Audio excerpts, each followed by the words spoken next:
Good evening guys, कसे आहात तुम्ही? आय होप तुम्ही खूप मस्त असाल, छान असाल, सुंदर असाल, सुरक्षित असाल आणि माझ्या एका नवीन व्हिडिओमध्ये तुमचं खूप खूप स्वागत आहे. संध्याकाळची वेळ आहे, संध्याकाळचे 6:30 वाजलेले आहेत. मी आत्ता जस्ट ज्ञानेशला शाळेतून आणलेला आहे घरी.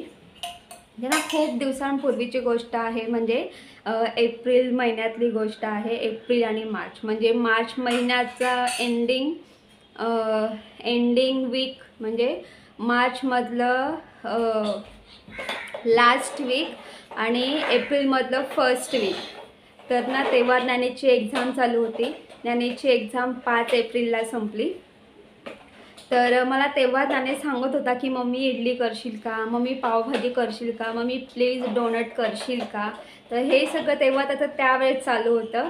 तर मी त्याला एकच बोलली होती, तुझी आधी एक्झाम होऊ दे, मग बघू पुढचं पुढे. तुला जेही काय खायचं आहे ना, तुला मी सुट्ट्या लागल्या की मी तुला पावभाजी, त्यानंतर इडली, त्यानंतर मग डोनट्स हे सगळं मी तुला करून खायला घालीन, असं मी त्याला बजावलं होतं आणि सांगितलंसुद्धा होतं. आणि मग त्यानंतर मी लगेचच मला असं वाटतं की मी 9 किंवा 10 तारखेला गावाला गेली. तर त्याच्यामुळे मला वेळ नाही भेटला आणि तर मी ठरवलं की बाबा चला, ज्ञानेशने मला तेव्हा सांगितलं होतं की मम्मी माझ्यासाठी पावभाजी बनवशील ना सुट्टी, म्हणजे मे महिन्याच्या सुट्टीमध्ये पावभाजी बनवशील ना. तर मला मे महिन्याच्या सुट्टीमध्ये नाही जमलं. तर आज मी ज्ञानेशसाठी पावभाजीचा बेत करणार आहे.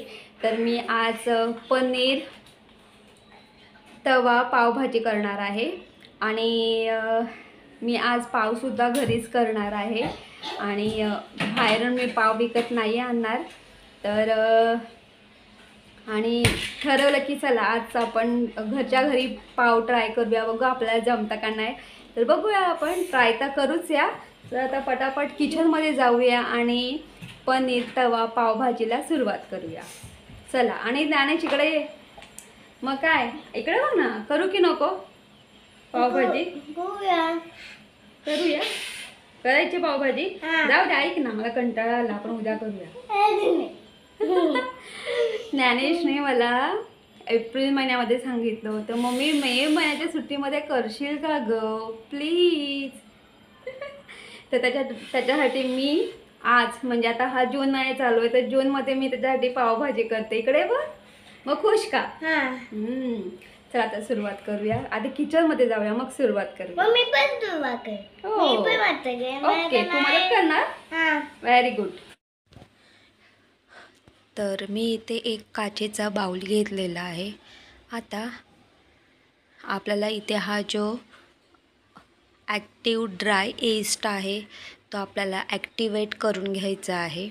तर हा जो ॲक्टिव्ह ड्राय येस्ट आहे तुम्हाला कुठल्याही किराणा शॉपमध्ये इझिली भेटेल किंवा तुम्ही ऑनलाईनसुद्धा ॲमेझॉनवरून मागवू शकतात. तर इथे मी पाऊण ग्लास पाणी घेतलेलं आहे आणि इथे आपण पाव करतो आहे. तर इथे पाव करण्यासाठी ही सगळी प्रोसेस चालू आहे. तर इथे मी या काचेच्या बाउलमध्ये पाऊण ग्लास मी पाणी ॲड केलेलं आहे. त्याचबरोबर 2 छोटे चमचे मी साखर ॲड केलेली आहे. आता हे जे ड्राय येस्ट आहे हे मी ॲड करणार आहे, साधारण 3 ते 4 चमचे, म्हणजे हे पूर्ण पॅकेटच मी ॲड करणार आहे. आणि अजून एक सांगेल की हे अर्धा पॅकेट आहे, तर मी हे अर्धा पॅकेट ॲड केलेलं आहे. आणि अर्धा पॅकेट मी याच्या आधी गावाला गेली होती ना, तेव्हा मी आपलं काय बोलतात गार्लिक ब्रेड केलं होतं. तर आता हे जे उरलेलं जे ॲक्टिव्ह ड्राय येस्ट आहे ते मी त्यापासून आपण पाव तयार करणार आहोत. तर हे या काचेच्या बाउलमध्ये ॲड करून छान व्यवस्थित मिक्स करून घ्यायचं आहे. झाकण ठेवून आपल्याला अगदी 20 ते 25 मिनटं हे साईडला ठेवायचं आहे. तर इथे मी एक परात घेतलेली आहे आणि इथे मी साधारणपणे पाऊण किलो मी इथे मैदा घेतलेला आहे.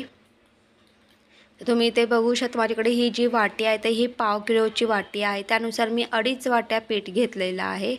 त्याचबरोबर इथे मी कुकिंग सोडा, बेकिंग सोडा, कुकिंग सोडा आणि बेकिंग पावडर ॲड केलेली आहे आणि चवीनुसार म्हणजे एक छोटा चमचा मीठसुद्धा ॲड केलेला आहे.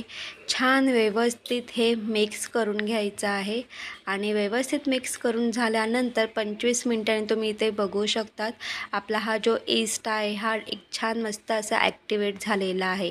आणि ईस्ट ॲक्टिवेट झाला आहे हे कसं ओळखावं, तर इथे तुम्ही बघू शकता की खूप सारे असे बबल्स आलेले आहेत. पूर्ण असं म्हणजे पूर्ण फेस आलेला आहे. तर असं समजायचं की आपला हा ईस्ट आहे तो छान मस्त असा ॲक्टिवेट झालेला आहे. तर हे छान स्पूनच्या सहाय्याने व्यवस्थित मिक्स करून घ्यायचं आहे आणि त्यानंतर हे जे पाणी आहे ते या पिठामध्ये ॲड करून छान व्यवस्थित या पाण्यामध्येच आपल्याला हे जे कणिक आहे छान मस्त असं मळून घ्यायचं आहे. आणि तुम्ही इकडे बघू शकतात की इथे मी एका पेल्यामध्ये तूप मेल्ट करण्यासाठी ठेवलेलं आहे. तर इथे जर तुमच्याकडे अमूल बटर असेल तर तुम्ही अमूल बटरचाही वापर करू शकतात. तर इथे आपलं तूप छान अशा पद्धतीने मेल्ट झालेलं आहे. मी पूर्णपणे मेल्ट नाही केलेलं, अगदी थोडंच मेल्ट केलेलं आहे. इथे हे कणिक मळून झालेलं आहे. आता यामध्ये आपल्याला हे जे तूप आहे हा तूप ॲड करायचा आहे आणि तूप ॲड करून पुन्हा हे जे कणिक आहे ते हे कणिक आपल्याला पुन्हा मळून घ्यायचं आहे. तुम्ही तुपाऐवजी अमूल बटरचाही वापर करू शकतात. माझ्याकडे अमूल बटर आहे पण ते खूप थोडंच आहे म्हणून मग मी ठरवलं की तूप ॲड करावं. तर छान मस्त हे मळून घ्यायचं आहे. आणि अजून एक गोष्ट सांगते की आपल्याला हे जे कणिक आहे 15 मिनटं छान मस्त मळून घ्यायचं आहे. अगदी हे कणिक मऊ होईपर्यंत आपल्याला छान मळून घ्यायचं आहे. आणि कधी कधी काय होतं माहिती आहे का, हे जे कणिक आहे ना आपल्या हाताला चिटकतं. तर तुम्ही हाताला ऑइल लावून घ्या आणि छान मस्त हे कणिक आहे ते 15 मिनटं मळून घ्यायचं आहे. आणि जसं आपण बोलतो ना रे पाव खूप छान मस्त स्पॉन्जी बनतात. तर त्यासाठी एक वेगळी प्रोसेस आहे. ती हीच प्रोसेस आहे की कणिक मळून झाल्यानंतर ते अगदी 15 मिनटं आपल्याला ते कणिक मळून घ्यायचं आहे. तर तुम्ही इथे बघू शकतात इथे आपलं कणिक मळून झालेलं आहे. छान मस्त असं कणिक मऊ होईपर्यंत कणिक मी मळून घेतलेलं आहे. इथे मी एक बाउल घेतलेला आहे. त्या बाउलला छान मस्त ऑइल लावून घ्यायचं आहे. आणि ऑइल लावून घेतल्यानंतर हे जे कणिक आहे हा जो कणकेचा गोळा आहे तो आपल्या या बाउलमध्ये ट्रान्सफर करायचा आहे. आणि ट्रान्सफर करून त्यावरती झाकण ठेवायचं आहे. आणि तुम्ही अशा ठिकाणी ठेवा जिथे म्हणजे पूर्ण असं रूम टेम्परेचरमध्ये ठेवायचं आहे. जिथे गरमी भेटेल अशा ठिकाणी ठेवायचं आहे किंवा रूम टेम्परेचरमध्ये ठेवलं तरीही चालेल. आणि झाकण ठेवायचं आहे. तर झाकण ठेवून आपल्याला पूर्ण 1.5 तास हे कणिक असंच भिजत ठेवायचं आहे किंवा 1 तास. जर तुमच्याकडे वेळ कमी असेल तर 1 तास भिजत ठेवा, वेळ जास्त असेल तर 1.5 तास ठेवा. तर इथे 1.5 तास झालेला आहे. तुम्ही बघू शकतात की आपलं हे जे कणिक आहे ते छान मस्त असं जाळीदार झालेलं आहे. एक प्रकारची छान मस्त अशी जाळी फुटलेली आहे. तर पाव बनण्यासाठी आपल्याला अशा पद्धतीचं कणिक तयार करून घ्यावं लागतं. आता हे जे कणिक आहे हे कणिक पुन्हा व्यवस्थित आपल्याला छान मस्त असं मळून घ्यायचं आहे. आणि यावेळेस आपल्याला हाताला ऑइल लावायचं आहे कारण हे जे कणिक आहे ना हाताला चिटकतं म्हणून पुन्हा हाताला ऑइल लावायचं आणि छान मस्त हे कणिक मळून घ्यायचं आहे. तर तुम्ही इथे बघू शकता की काही दिवसांपूर्वी मी ॲमेझॉनवरून हा केकचा भांडा मागवला होता केक करण्यासाठी. आणि एका साईडला ब्रेड बनवण्यासाठी सुद्धा अशी मी 2 भांडी मागवली होती. तर या दोन्ही भांड्यांमध्येच मी पाव करणार आहे. तर तुम्ही इथे बघू शकता मी ऑइल ॲड केलेलं आहे. ऑइल छान मस्त पसरवून घ्यायचं आहे. त्यानंतर यामध्ये आपल्याला थोडंसं असं जे पीठ आहे ते पसरवून घ्यायचं आहे सगळीकडे. आणि जर तुमच्याकडे बटर पेपर असेल तुम्ही बटर पेपरचाही वापर करू शकतात. पण मी इथे पीठ घेतलेलं आहे आणि पीठ सगळीकडे छान मस्त स्प्रेड करून घेतलेलं आहे. आता बघा काय करायचं आपल्याला हाताला ऑइल लावून घ्यायचं आहे आणि छान मस्त मी इथे ह्या कणकेचे अगदी छोटे छोटे गोळे करून घेणार आहे. आणि आपल्याला छोटे छोटे गोळे करून घ्यायचे आहेत. आणि मी तुम्हाला एवढं सांगेल की हे जे पीठ आहे ना एवढं मऊ झालेलं आहे ना, तर ते मला जेव्हा हे पीठ मळायला लागते ना तर मळताना थोडं ना हाताला चिटकतं, म्हणून मी खूप ऑइलचा वापर केलेला आहे. आणि तुम्ही आता बघू शकता अजिबात माझ्या हाताला हे चिटकत नाही आहे. तर आता काय करायचं आहे आपल्याला, छान मस्त या कणकेचे छोटे छोटे असे गोळे करून घ्यायचे आहेत. आणि गोळे करून अगदी स्मॉल साईजमध्ये गोळे करायचे, म्हणजे मीडियम, जास्त लहानही नाही आणि जास्त मोठाही नाही, असे गोळे करून हा जो केक टीन आहे या केक टीनमध्ये हे आपल्याला हे जे छोटे छोटे गोळे ठेवून द्यायचे आहेत. तर मी इथे अशा पद्धतीने या केक टीनमध्ये सुद्धा, म्हणजे हा केकचा जो ट्रे आहे त्या ट्रेमध्ये अशा पद्धतीने मी हे गोळे ठेवून घेतलेले आहेत. आता उरलेले जे कणिक आहे ते मी अशा पद्धतीने हातावरती छान मस्त गोळा करून हा जो ट्रे आहे, ब्रेड बेक करायचा जो ट्रे आहे त्या ट्रेमध्ये आपल्याला हा कणिक ॲड करायचा आहे आणि छान मस्त अशा पद्धतीने आपल्याला पसरवून घ्यायचं आहे हे कणिक या ट्रेमध्ये. आणि तुम्ही इथे बघू शकता अशा पद्धतीने मी केक बेक करण्याच्या ट्रेमध्ये आणि ब्रेड बेक करायच्या ट्रेमध्ये अशा पद्धतीने कणिक ट्रान्सफर करून घेतलेला आहे. वरतून छान मस्त आपल्याला तूप किंवा ऑइल किंवा बटर लावून घ्यायचं आहे. आणि अशा पद्धतीने आपल्याला रूम टेम्परेचरमध्ये हे झाकून ठेवायचं आहे. तर मी ब्रेडचा जो ट्रे आहे तो एका घमेल्याखाली झाकून ठेवलेला आहे. आणि जो केक टीन आहे, जो केक ट्रे आहे, तर त्याच्यावरती मी छान मस्त एक रुमाल घेतलेला आहे कॉटनचा, तो ओला केलेला आहे. ओला करून घट्ट पिळून घेतलेला आहे आणि तो कपडा त्या केक टीनवरती मी झाकण ठेवलेला आहे. तर ही जी प्रोसेस आहे तर हे आपल्याला अर्धा तास हे असंच आपल्याला साईडला ठेवून द्यायचं आहे. तर आता आपल्याला इथे पाव बेक करायचा आहे. आणि बेकिंगसाठी बघा मी कुठली प्रोसेस फॉलो केलेली आहे. तर इथे माझ्याकडे एक तवा होता ज्यामध्ये मी पावभाजी करते. हा तवा खूप मोठा आहे, तर मी गॅस ऑन करून त्याच्यावरती मी हा तवा ठेवून घेतलेला आहे. त्याच्यामध्ये मी मीठ ॲड केलेलं आहे आणि छान व्यवस्थित पसरवून त्या तव्यावरती मी घमेला उपडा घातलेला आहे. आणि फ्री हीट होण्यासाठी 15 मिनटं आपल्याला ते ठेवून द्यायचं आहे.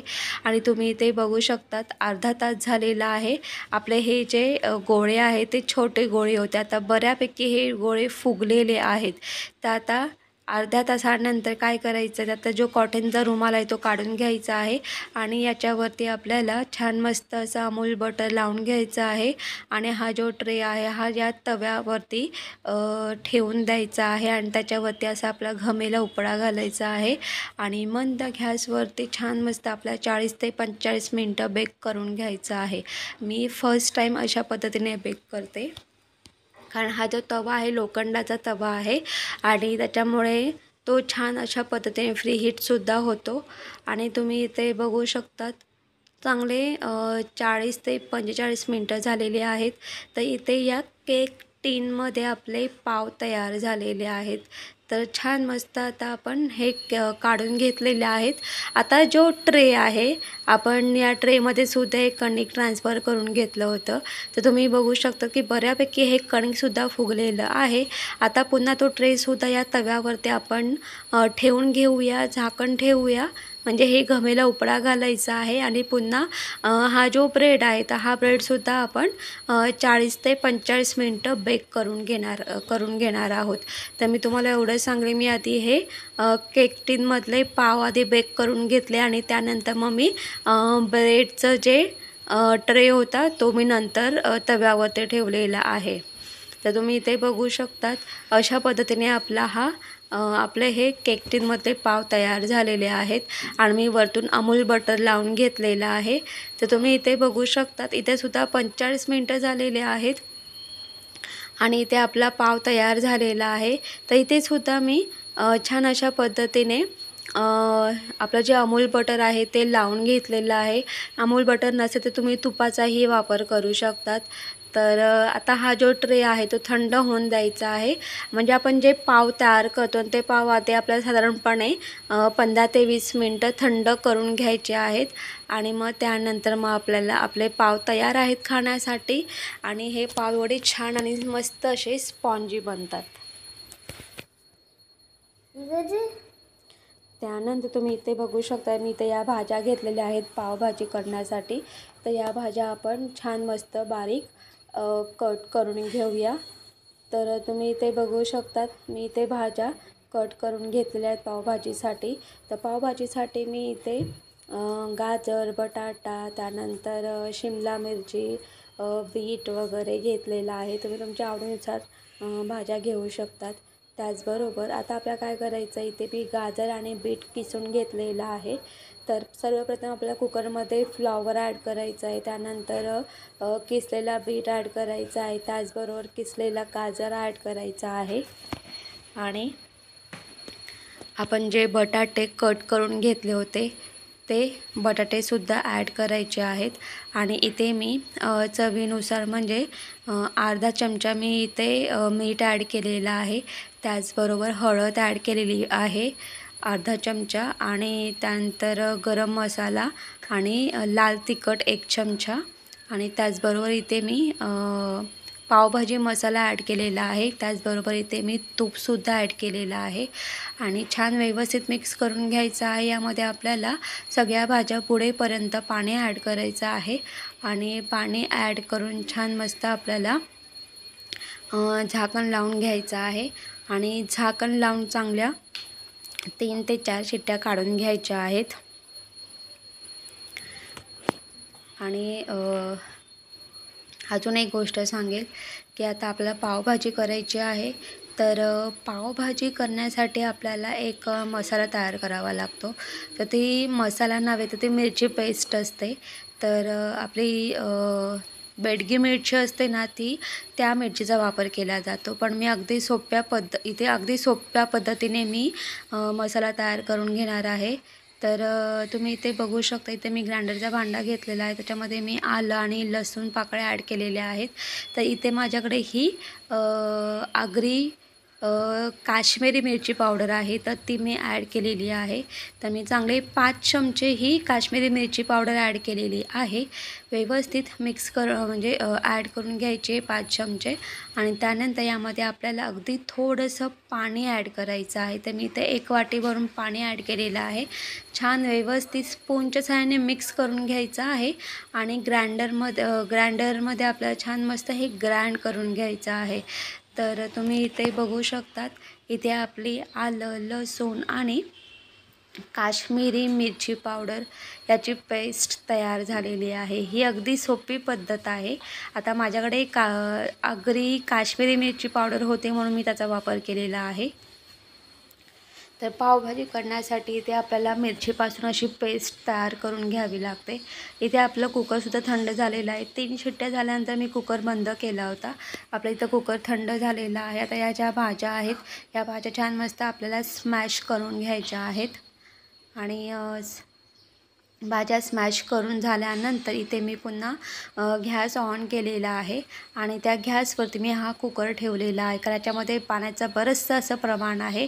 तर हे मला पाणी पूर्णपणे आटून घ्यायचं आहे. म्हणजे आपण या भाज्या ज्या स्मॅश केलेल्या आहेत त्या पूर्ण घट्ट होईपर्यंत मी मंद गॅसवरती हे शिजवून घेणार आहे.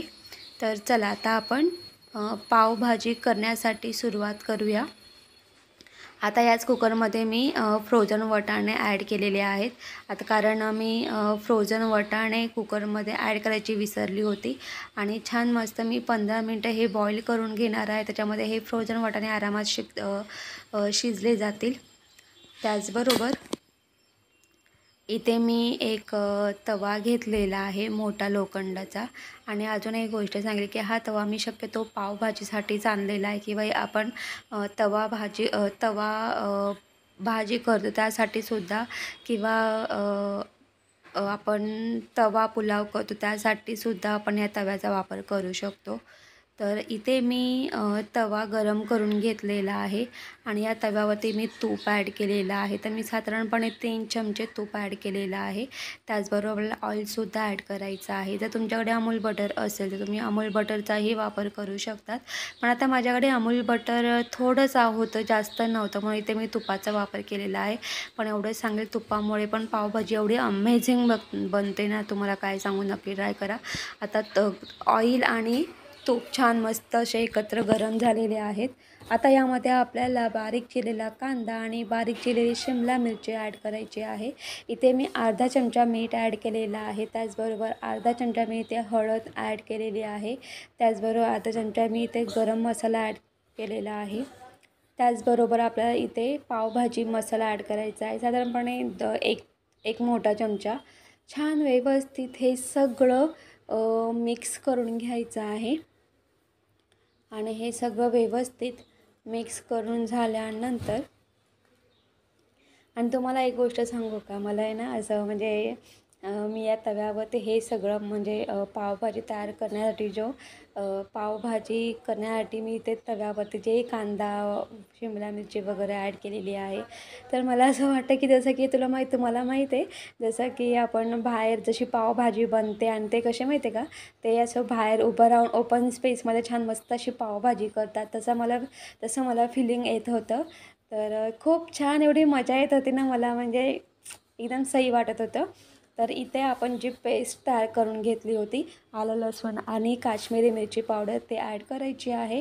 छान व्यवस्थित मिक्स करून घ्यायचं आहे.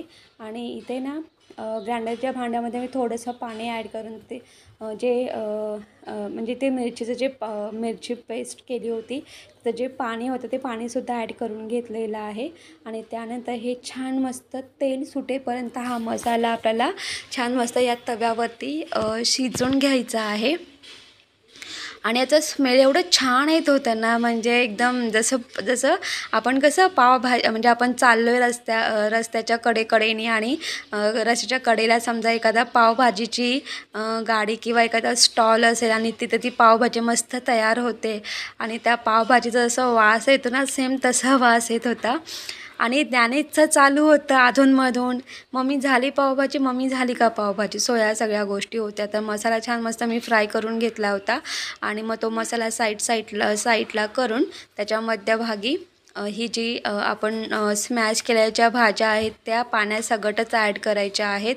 तर मी अगदी थोडं करून मी यामध्ये स्मॅश केलेल्या भाज्या मी ॲड करत होती. आणि हळूहळू छान अशा पद्धतीने आपल्याला स्पोंजसाने मिक्स करून घ्यायचं आहे. तर तुम्ही इथे बघू शकता. तर फायनली आपली पावभाजी तयार झालेली आहे. आता त्याच्या पुढची प्रोसेस म्हणजे अशी, आता तुम्ही पुन्हा तूप ॲड केलेलं आहे 2 ते 3 चमचे.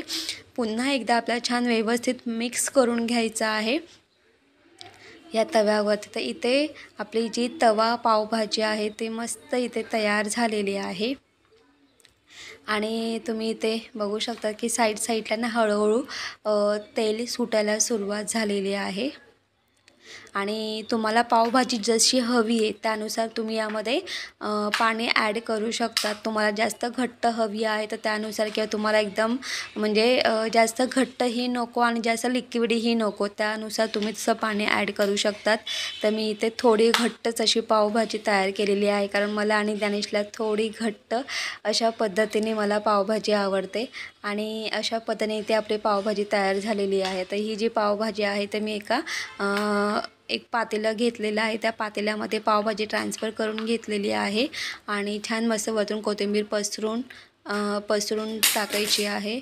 आणि एक गोष्ट सांगू का, ही जी तवा पावभाजी आहे ना, एवढी अमेझिंग लागते ना, तव्यामुळे या पावभाजीला खूप छान मस्त अशी चव येऊन जाते. आता तुम्ही इथे बघू शकता, इथे आपले हे जे पाव आहेत त्यात पण हे पावसुद्धा तव्यावरती फ्राय करून घेणार आहोत.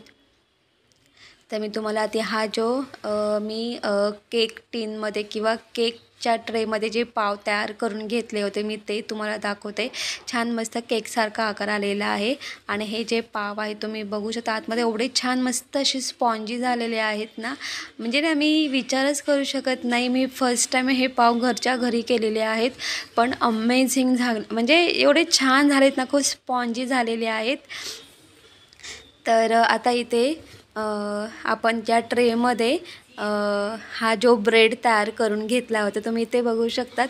छान मस्त हा ब्रेडसुद्धा असा स्पॉन्जी असा तयार करून म्हणजे स्पॉन्जी असा बेक झालेला आहे हा. आता आपण हा कट करून घेऊया. तर मी अगदी ह्या ब्रेडचे असे आडवे असा आडवा मी कट करून घेतलेला आहे आणि त्यानंतर मग मी या पावचे अगदी चौकोनी असे तुकडे म्हणजे चौकोनी कट करून घेतलेले आहेत. तर तुम्ही हा ब्रेड बघू शकतात. हा ब्रेडसुद्धा छान मस्त असं स्पॉन्जी झालेला आहे आणि मला म्हणजे ना मी एवढंच सांगते, मला एवढा आनंद झाला आहे ना. आनंद का झाला माहिती आहे का? कारण जेव्हा आपण ना एखादी वस्तू फर्स्ट टाईम करतो आणि एकदम मनापासून करतो आणि आपलं एक अट्टाहास असतो, म्हणजे अट्टाहास असतो की नाही हे झालंच पाहिजे, माझ्या हातून हे झालंच पाहिजे किंवा मला पाव किंवा ब्रेड मला तयार करता आलाच पाहिजे, मी नक्की प्रयत्न करेल. आणि जेव्हा तो प्रयत्न सक्सेसफुल होतो ना त्यानंतर एवढा आनंद होतो ना, म्हणजे बोलतात ना आपला आनंद गगनात मावत नाही, तसं माझाही आनंद गगनात नव्हता मावत. तेवढा स्पॉन्जी असा हा ब्रेड तयार झाला होता. तर तुम्ही इथे बघू शकता मी अशा पद्धतीने या ब्रेडचे असे चौकोनी तुकडे करून घेतले होते. आता हे जे तुकडे आहेत हे आपण छान मस्त तव्यावरती आपण फ्राय करून घेणार आहोत. तर तुम्ही इकडे बघू शकता इथे मी तवा घेतलेला आहे. या तव्यावरती आपल्याला छान मस्त हे जे पाव आहेत आपण फ्राय करून घेणार आहोत. तर सर्वप्रथम इथे या तव्यावरती आपल्याला तूप ॲड करायचं आहे. तूप ॲड केल्यानंतर आपण जी पेस्ट केली होती आलं लसूण आणि काश्मीरी मिरची पावडर, ती पेस्ट या तुपामध्ये छान मस्त फ्राय करून घ्यायची आहे. आणि त्याचबरोबर जो पावभाजी मसाला आहे तो सुद्धा ॲड करायचा आहे आपल्याला आणि छान मस्त फ्राय करायचा आहे. आणि अगदी तेल सुटेपर्यंत फ्राय करायचं आहे. आणि थोडंसं त्यामध्ये आपल्याला पाणी ॲड करायचं आहे, अगदी 1 ते 2 चमचे, थोडं हलकं ग्रेव्ही टाईप होण्यासाठी. आणि त्यानंतर जे पाव असतात ते पाव त्या मसाल्यामध्ये छान मस्त आपल्याला ते फ्राय करून घ्यायचे आहेत. आणि तुम्हाला अजून एक गोष्ट सांगली की इथे मी ज्ञानेशसाठी पनीर चीज पावभाजी म्हणजे केलेली आहे. तर हे जे पनीर आहे तर हे पनीर आपल्याला वरतून ॲड करायचं आहे. तर मी हे पनीर वरतून ॲड केलेलं आहे. जेव्हा हे आपण प्लेटमध्ये पावभाजी खाण्यासाठी घेतो ना तेव्हा पनीर वरतूनच असं कुचकरून पनीर वरतून ॲड करायचं आहे किंवा तुम्ही पनीर किसूनसुद्धा ॲड करू शकतात. त्यानंतर तुम्ही वरतून चीजसुद्धा ग्रेट करून तुम्ही वरतून कोथिंबीर ॲड करून तसंही तुम्ही पावभाजी म्हणजे सर्व करू शकतात. तर मी ज्ञानेशला तशीच पावभाजी सर्व करून दिली होती. तर तुम्ही इथे बघू शकता इथे अशा पद्धतीने मी हा मसाला सगळा तयार करून घेतलेला आहे. आता हे जे पाव आहेत तर मी पूर्ण अशा एक एक असा पाव म्हणजे ब्रेडचे जे तुकडे आहेत चौकोनी एक करून मी अशा पद्धतीने या मसाल्यामध्ये छान मस्त सर्व असं चारही बाजूने मसाल्यामध्ये छान मस्त असं कोट करून साईडला करून घेते. आणि अशा पद्धतीने मी पूर्ण जे ब्रेडचे जे तुकडे आहेत तर सगळे मी अशा पद्धतीने मसाल्यामध्ये छान मस्त हे असे फ्राय करून घेतले आहेत. आणि तुम्हाला अजून एक गोष्ट सांगू का, हे जे ब्रेडचे जे तुकडे आहेत चौकोनी हे सुद्धा एवढे छान लागत होते ना, कारण ते ना तव्यावरती मी ठेवले होते. ते त्याच्या चारही साईड खूप छान मस्त ना अशा क्रंची आणि कुरकुरीत झाल्या होत्या. एवढं अमेझिंग लागत होतं ना. आणि हे पाव मला फ्राय करताना मला थोडा चटका पण लागत होता, पण ठीक आहे, ओके. कुछ बोलतात ना की कुछ पाने के लिए कुछ होना पड़ता. तर इथे आपले पावसुद्धा तयार झालेले आहेत.